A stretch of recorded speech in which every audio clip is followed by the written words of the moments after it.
It's Tuesday, October 2nd. I'm Wayne Moore. This is Evening Update. At the top of the news, it's a winter wonderland on higher elevation BC mountain passes today. A special weather statement has been issued for the Coquihalla Highway and the Okanagan Connector, warning drivers to prepare for rapidly accumulating snow and poor visibility. About 10 centimeters of the white stuff also expected to fall on Rogers Pass. Snow tires, of course, are now mandatory when driving on any BC highway. Victim impact statements were read in a Kelowna courtroom Tuesday morning as a two-day sentencing hearing began for Chad Alphonse. Alphonse was found guilty of manslaughter in the stabbing death of Waylon Jackson more than 2 years ago.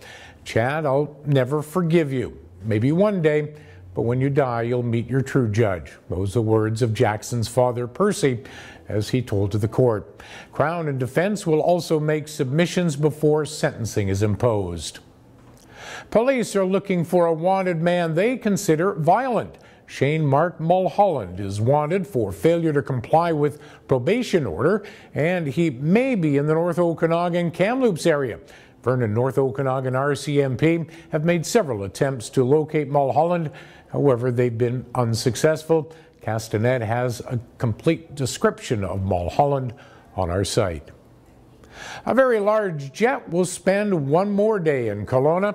The massive Boeing 747 SP was expected to leave Kelowna International between noon and 1 o'clock Tuesday, but weather has kept it on tarmac. Those weather issues actually coming from Hamilton, Ontario.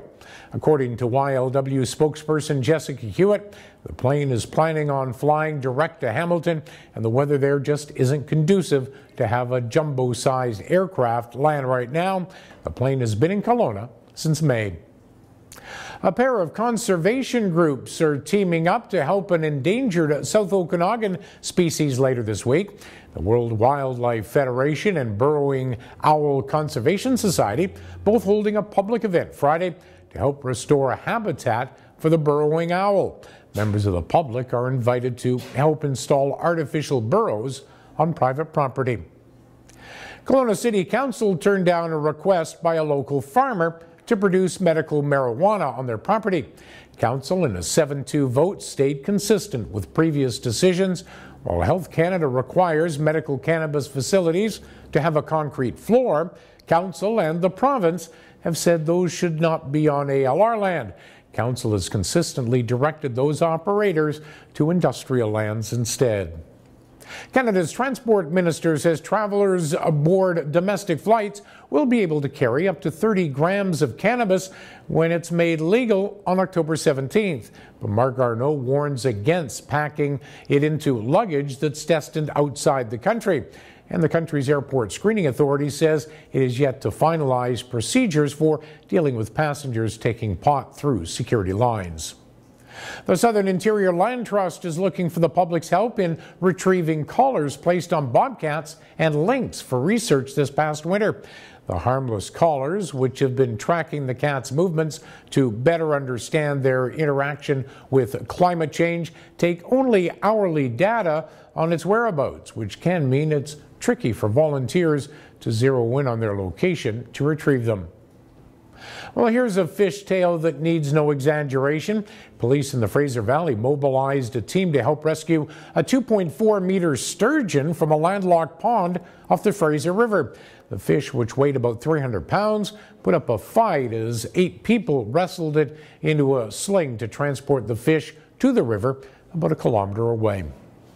And Halloween is still a month away, but that hasn't stopped Paul Cox from getting his haunted house ready for the big night.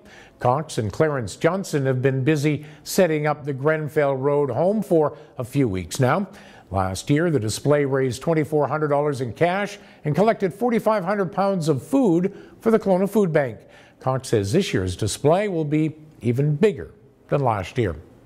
Okanagan weather, the rain should stick around with us for the remainder of the day, slowing to showers tonight. Sunshine expected to return Wednesday. Highs expected from 9 to 12 degrees throughout the rest of the week. Coming up tonight and tomorrow, a decision on who will host the 2020 Memorial Cup will be made on Wednesday. Kelowna's in the running, and from plenty of fish to plenty of wine. For details on these and the rest of the day's news, keep it here at castanet.net. For Castanet News, I'm Wayne Moore.